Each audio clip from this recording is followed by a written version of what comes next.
When deadlines are around the corner, you'll probably find me somewhere in Melbourne, deep in focus, drinking questionable amounts of matchas and milk teas, and locked into my laptop for 6 to 10 hours straight. I'm going to show you the spots that are filled with all the vibes, survived my assignment marathons, and yes, even made me romanticize studying. I did 9 assignments in a month, crazy, and somehow managed to submit them all on time, crazier. Now 9 assignments later, I present to you my map of Melbourne's best study spots, where the vibes are right and the grind gets real. So if you've ever wanted the city with a half-charged laptop, fully desperate for a good seat, power outlets, and stable Wi-Fi like I always do, I got you. This video is for you. Operator Sun is a Japanese cafe located near Queen Victoria Market and the ngarrgu library, which I will also mention later in this list. I personally love their chicken congee and I always get it every time I'm craving warm porridge. There's not much space on the table if you want to spread out your work and eat at the same time. It's popular as a brunch spot, but it's usually not too crowded during the weekdays unless it's a public holiday. Wooss is a newly opened dessert cafe in the CBD, just right beside Melbourne Central and just next to the Aurora apartment. I'd say the vibe is pretty cozy with their warm lighting and it's not crowded or noisy. They have high chairs, wide tables, power outlets, and Wi-Fi too, which I love. I've been here a couple times and got their warm cha thai too, which is basically Thai milk tea. I think 6 hours was the longest I stayed for here to get my assignment done. The O3 workspace is located further down past the CBD in South Bank. If you're going for a place with a dark academia vibe, this is the workspace for you. It's been known for its Harry Potter-like aesthetic, and its only other branch is all the way in Auckland, New Zealand. They run on a membership-only entry, but if it's your first time, it's free. They serve toasties here too, so you can eat while doing work. Oh, and the strawberry matcha? One of my favorites. And pouring it in their cup made it look like Smiski's, which was adorable. I went with Uyên to go get some assignments done. She also films videos on YouTube, by the way. I'll link her channel down below for you guys to check out. We were here from 10 a.m. when it opened till 8 p.m. an hour before it closed. And I will say it was one of the most productive I have ever been, and it didn't feel straining sitting for too long. It is that cozy in my opinion. It's also complete with Wi-Fi and power outlets too, so it's very convenient. I wish it was in the CBD area though. Would come more often if it was. If you're anything like me, having people around also studying or working motivates me to get things done too. And that's exactly what I always look for when I'm looking for places to study and work in. This place is located on a bridge connecting Emporium to Melbourne Central. And some of you may think it's a bit weird to have a study or workspace in a mall, but this has honestly been one of my top places to go lock in on my many assignments. I think I've stayed for a good 7 hours here every time I came. They have charging ports, but you can also use the public Wi-Fi for an hour at most. So I always use my personal hotspot here too.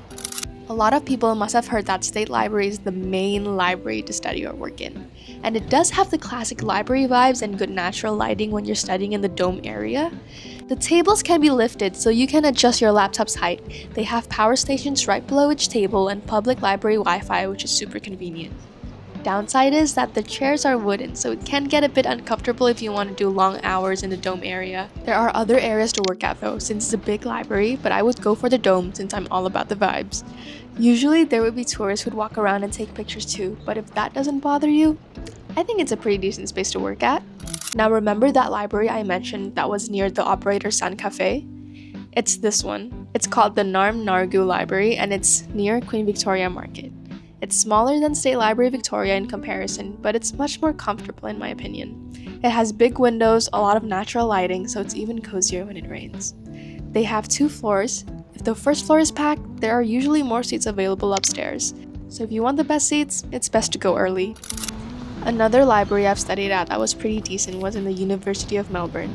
This library is called Baillieu, and even though I'm not a UniMelb student, this library can easily be accessed by the general public. I forgot which floor this was on, but it had floor-to-ceiling windows, so you get a pretty good view with ample natural light while studying. Doesn't feel cramped and is pretty quiet.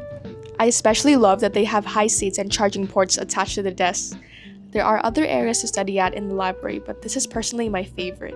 I think I stayed here for a good 4 to 5 hours working on my assignments. Now at this point, you must know that headphones are essential for me to stay focused in both quiet or crowded places, and I usually just listen to Spotify to help me be engaged with what I'm working on. I've also personalized all my playlists to look like drinks, which I've been so proud of and I've been loving a lot. Anyway, back to the study spaces. I've seen a couple other scape study spaces which are located on the first floors, and I will say they're quite different from my scapes, so I'll be showcasing my scape study spaces so you guys can have a peek, since my scape study spaces are on higher floors that only residents can access. We have study spaces on the 10th floor, and although they are okay, the upper floors are much better in my personal opinion. Upstairs on the 11th floor, which you can walk up the stairs to, they have closed rooms with whiteboards and high chair seatings. But my personal favorite on this floor is this area with the long tables and bright lighting. I think I've spent around 9 hours just sitting here. Pretty comfy. And finally, on the 27th floor, there's a quiet study area with plenty of seats. They have sofas too, but if you choose to study in front of the window, you get a pretty good view, which is pretty nice.